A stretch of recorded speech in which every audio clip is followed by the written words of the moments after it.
Pronto, então como a Filipa já disse, eu sou fisioterapeuta e exerço a minha atividade profissional em pediatria e foi nesse exercício dessa mesma atividade profissional que conheci a Filipa, que fomos ao longo do tempo de acompanhamento do filho da Filipa desenvolvendo uma relação e por isso este convite. Pronto, como já vimos e como os médicos aqui representados já falaram muito bem, o que é que aconteceu? Qualquer coisa. Ok, está perfeito. Obrigada. Sim.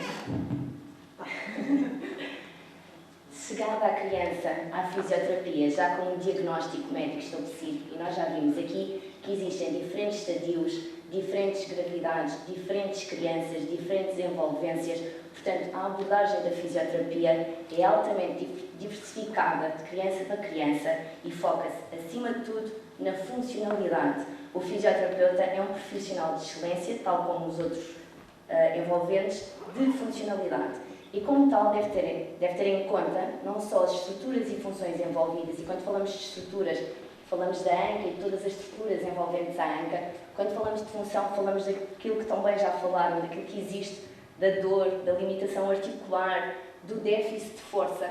E precisamos de saber o que é que essas alterações dessas funções e estruturas conduzem em termos de atividades. O que é que a criança, naquele momento, não consegue fazer e o que é que a fisioterapia pode ajudar a conseguir a fazer e perceber que tipo de restrições da sua participação é que ela tem. Aquela criança, pelas suas alterações na função e na estrutura, pelas suas limitações na atividade, não consegue ir com os colegas a uma visita de estudo, não consegue ir com a mãe ao jumbo, não consegue brincar com os irmãos. Que tipo de restrições da participação é que ela tem e perceber isso tudo no contexto de vida da criança, perceber todos os fatores que estão envolventes à criança. Temos diferentes crianças em diferentes famílias, com diferentes formas de encarar a saúde e diferentes formas de encarar a doença. E cabe-nos, como fisioterapeutas, percebermos toda essa envolvência à criança antes de podermos atuar. Porque, mais uma vez digo, uma criança é diferente de qualquer outra criança e uma criança não é um adulto em miniatura. Pelo que tal, devemos ter sempre isso em conta e todo o contexto envolvente. E, por isso, focarmos, acima de tudo, na funcionalidade e no ganho dessa mesma funcionalidade. Feito o diagnóstico, cabe-nos avaliar a criança. E a avaliação deve ser focada naquilo que a criança nos apresenta. Se tem dor, temos que avaliar a dor, percebermos, quantificar essa mesma dor. E para tal, dispomos de 3 instrumentos de avaliação base.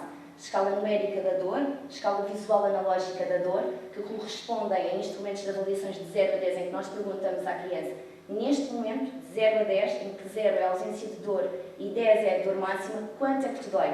Em que momentos é que te dói mais? E é importante percebermos o impacto da dor na vida da criança, em que avaliamos amplitudes articulares, percebemos a limitação articular de forma objetiva que a criança apresenta, percebemos as amplitudes de movimentos funcionais, o que é que aquela amplitude de movimento permite ou não fazer à criança, avaliamos objetivamente a força muscular para percebermos que grupos musculares são essencialmente mais envolvidos, para depois podermos trabalhar esses mesmos grupos musculares mais comprometidos. Percebemos o desenvolvimento da criança, é completamente diferente trabalharmos com uma criança de 6 anos, trabalharmos com uma criança de 12 e trabalharmos com uma criança de 16 anos. A abordagem do ponto de vista da fisioterapia tem que ser diferente. Percebemos se a criança tem indicação ou capacidade para essa mesma deambulação e qual é o seu nível de participação nas atividades funcionais, nas suas atividades no dia-a-dia. O que é que a criança em casa tem mais dificuldade? É ir para a banheira? É sentar-se numa cadeira? É permanecer sentada durante muito tempo? É fazer o trajeto do quarto até à sala? É isso, todas estas questões que, do ponto de vista da avaliação da fisioterapia, têm que ser feitas sempre em conjunto com a família. Acima de tudo, é muito importante ouvir a família, perceber quais são as expectativas e os objetivos daquela família em relação à fisioterapia e, claro, tendo sempre em conta o estadio e a gravidade da doença. E como a doutora Kátia falou, e muito bem, tudo isto só faz sentido se for numa equipa. Ninguém pode trabalhar sozinho e o bem-estar da criança e o máximo de cuidados bons que nós podemos oferecer àquela criança só fazem sentido se for com equipa. Temos que ter indicação do ortopedista para sabermos aquilo que é permitido àquela estrutura, àquela criança fazer e temos que discutir discutir com os diferentes profissionais envolvidos e cabe ao fisioterapeuta também discutir depois com outros profissionais, nomeadamente com os profissionais da educação, como aqui também já foi falado. Posto isto, e tal também como a doutora Cátia já referiu, os objetivos da intervenção em fisioterapia terão de passar pela diminuição da dor, caso exista, pelo aumento ou, caso seja o caso, da manutenção das amplitudes articulares do movimento, pelo aumento ou pela manutenção da força muscular, porque em muitos casos, decorrentes das indicações que vêm do médico, o objetivo é mantermos a força muscular.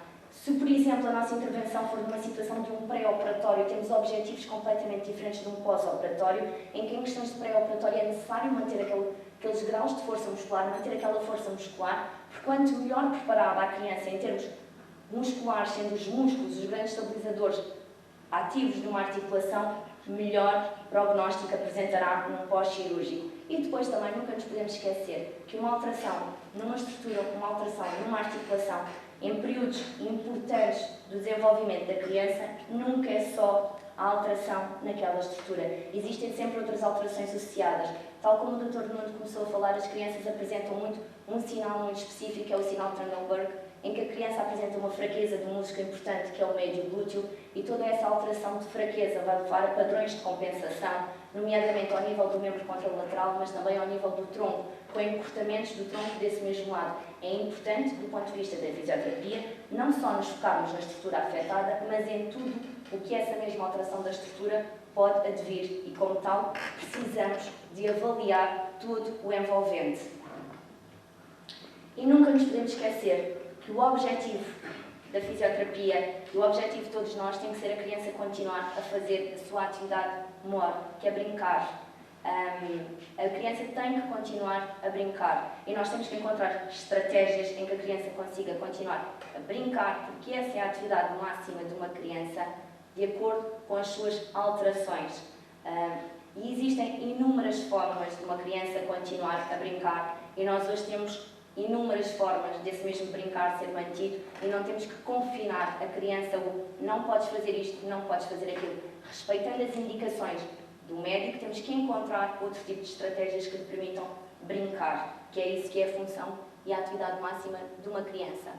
O prognóstico em fisioterapia tem que ser sempre discutido com o médico, depende do envolvimento, como já foi dito aqui pelos médicos em questão, do envolvimento da cabeça femoral e da idade da criança, e tem que ser sempre discutido com o médico. As estratégias abordadas têm que ser discutidas em equipa e só assim se consegue uma intervenção global e holística, pensando sempre no bem-estar da criança e da família. As estratégias de intervenção que a fisioterapia tem hoje em dia ao seu dispor são muito vastas e existem inúmeros estudos e cada vez mais acerca mesmo dessas mesmas estratégias de intervenção. No que diz respeito ao alívio da dor, nós dispomos tanto da massagem dos tecidos moles, não só da articulação envolvida, mas das articulações abaixo ou acima.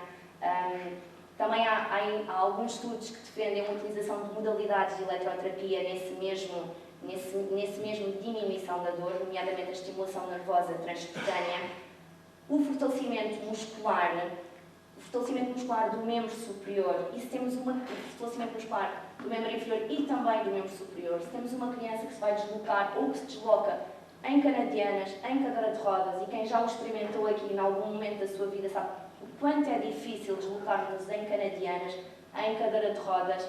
Portanto, é importante prepararmos não só a estrutura, prepararmos a estrutura do membro superior e do tronco para essa mesma atividade que é de veras exigente. E se nós já o experimentarmos, às vezes por uma ou por outra situação, durante uma semana, duas, e já foi penoso, muito mais é para uma criança que o tem que fazer, muitas vezes por um período prolongado. E é importante também prepararmos para isso mesmo.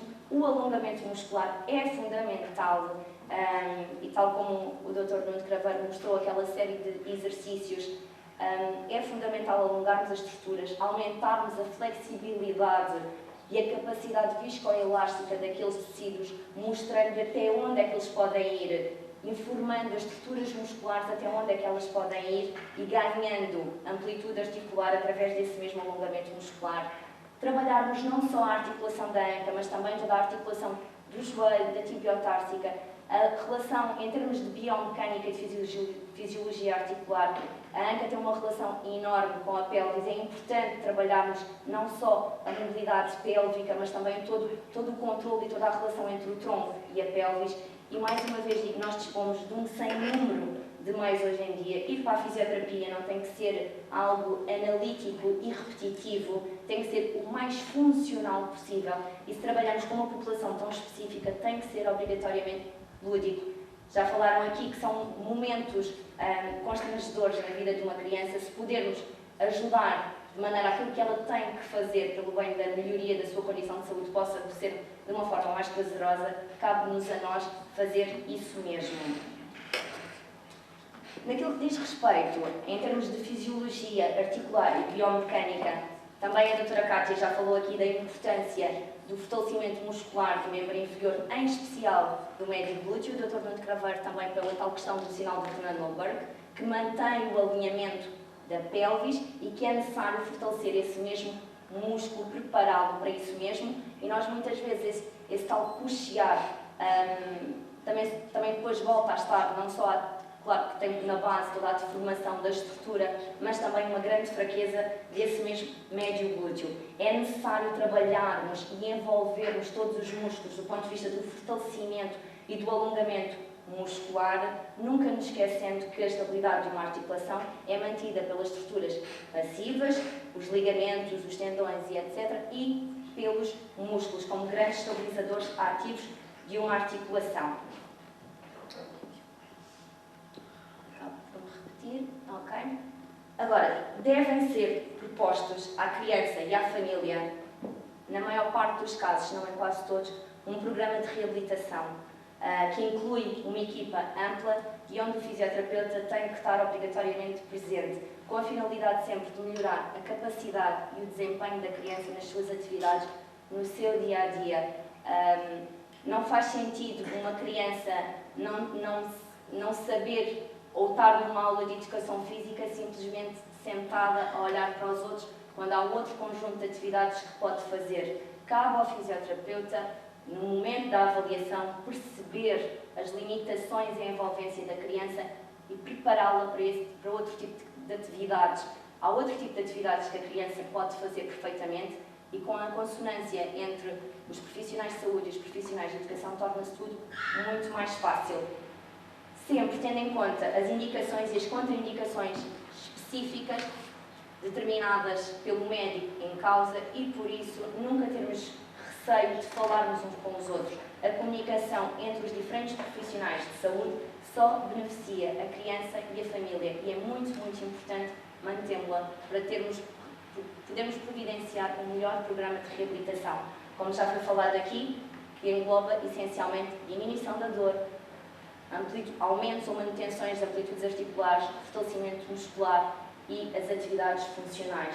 Preparar a criança para as atividades funcionais do dia-a-dia e nada pode ser feito sem um envolvimento da família. Não faz sentido a criança trabalhar durante 1 hora na fisioterapia e depois chegar a casa, ok, cheguei ao sofá e tal.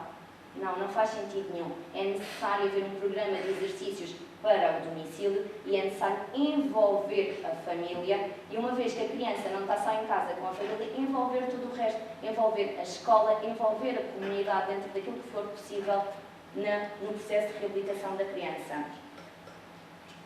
Estratégias de intervenção da fisioterapia continuando terão também englobar o treino de marcha. A marcha, a posição de pé, é a posição major da otimização das capacidades funcionais de qualquer indivíduo e quando falamos numa criança, ainda muito mais. E repetindo outra vez, porque não quero mais dizer, um programa domiciliário de exercícios diários em casa que devem ser feitos de forma lúdica entre família, criarmos ali um momento que não seja constrangedor para a criança, ok, agora vais ter que fazer os exercícios. Não, englobar aquilo nas rotinas da família. E por isso eu falei que era tão importante, no momento da avaliação, percebermos as rotinas da família para podermos incluir o mais possível estes mesmos exercícios. Foi aqui falado da fisioterapia, da natação, como uma atividade livre, e não posso deixar de frisar também a importância da fisioterapia no meio aquático, que é a utilização da água com fins terapêuticos por um fisioterapeuta, em que tudo aquilo que eu disse pode ser feito em meio terrestre, no gabinete, na sala de fisioterapia, pode ser feito dentro d'água. E a água por si só é um meio lúdico, prazeroso, ao longo da história tem sido altamente envolvido nos processos de reabilitação, e a água, pelas suas propriedades, tanto hidrostáticas como hidrodinâmicas, é um ótimo meio para a reabilitação. Só o facto de estarmos dentro d'água já possibilita todo um alívio de carga sobre as articulações e toda uma grande ou maior facilidade de movimento. Nós podemos, a água por si só, ao movimento, pode significar um meio facilitador ou uma barreira ao movimento, consoante o sentido em que fazemos esse mesmo movimento, e todo o tipo de exercícios que falei aqui em meio terrestre podem ser altamente facilitados em água. Só o facto de nós nos mantermos numa determinada posição em água, já estamos numa relação entre a força de impulsão e o centro de gravidade que já permite uma ativação muscular mais adequada. Sem contar que dentro da água nós temos a gravidade eliminada e o impacto sobre as articulações é muito menor, tornando tudo um meio altamente facilitador. Portanto, fisioterapia no meio aquático, sim, sempre que seja possível, e é um meio que toda a criança gostará de ter, sem contar que as atividades são muito mais fáceis dentro da água. E pronto, era isto que eu tinha por dizer, tendo em conta que já foi dito. Parece que